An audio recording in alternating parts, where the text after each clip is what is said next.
Iyi raporo igaragaza ko ingingo yo kubahiriza amategeko igeze ku mwanya wa gatatu n'amanota 88%, nyamara umwaka wabanje amanota 87.84% yari yayishyize ku mwanya wa kabiri.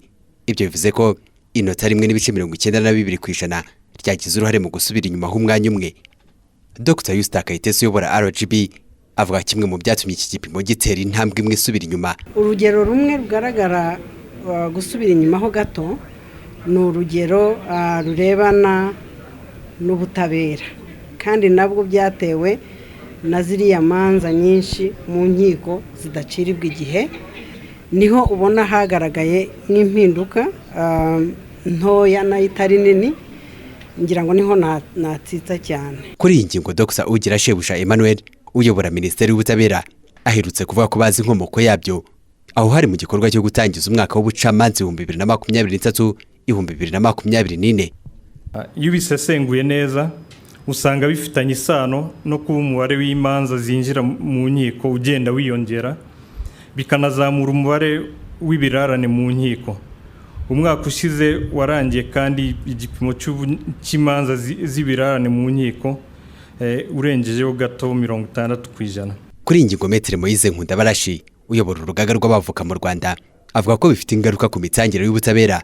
Uyu nawe yabivugiye mu itangizwa ry'umwaka w'ubucamanza, we yakoresheje imibare iteye gitya. Nk'uko bigaragara muri raporo y'urwego rw'ubucamanza y'uyu mwaka, niba imanza zaravuye ku 37,136 mu mwaka wa 2005, ubu zikaba zigera ku 91,381 muri uyu mwaka ushize.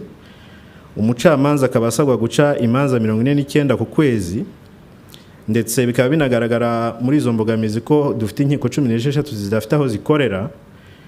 Ibi bibazo ni ibibazo bikeneye gukemuka mu buryo bwihutirwa. Raporo nanone yagaragajwe n'urwego rw'ubutabera igaragaza ko kugeza ubu mu rukiko rukuru urubanza rugezemo ruburanishwa mu gihe cy'amezi 37.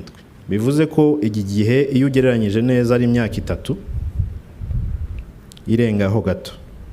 Nk'abavoka nagira ngo mbanze mvuge ko nk'abafatanyabikorwa b'ubutabera nta muntu wifuza ko twaba mu gihugu kimakaza umuco wo kudahana, ariko nanone nk'abantu bareberera ubutabera birakwiye ko dutekereza ku rugero rumwe rw'abantu bakurikirana bafunze mu gihe bisaba kumara kiriya gihe kingana kuriya nk'icyo tumaze kuvuga bategereje kuburana. Iki ni ikibazo Minisiteri y'Ubutabera yemera ko gihari. Kimwe mu bisubizo ngo nukongera umubare w'abakora mu nkiko.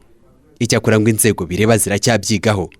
Bwana Ruboya Antoine akora mu ishami rishinzwe guhuza ibikorwa by'ubutabera. Kiri muri bya bindi byose navuze yuko kirebwa muri sanse y'ubuyobozi burimo bubitekerezaho, burimo bubikoraho kugira ngo harebwe ngo hakongerwa haba bangahe mu gihe kingana iki. Sindi busubize ngo nejo cyangwa ejo bundi, ahubwo birimo birakorwaho nk'uko nyakubahwa perezida w'urukiko rw'ikirenga yabigarutseho icyo gihe birakorwaho. Iyi minisiteri yemera ko igisubizo kirambye kigomba kuva muri gahunda yo gukangurira abaturage kwibuka ubutabera bwunga. Ibyo ngo bishobora kugabanya umubare w'imanza zijya mu nkiko. Icyakora ngo baracyanoza amategeko agenga iyi politike. David Zabonimpa, TV 10.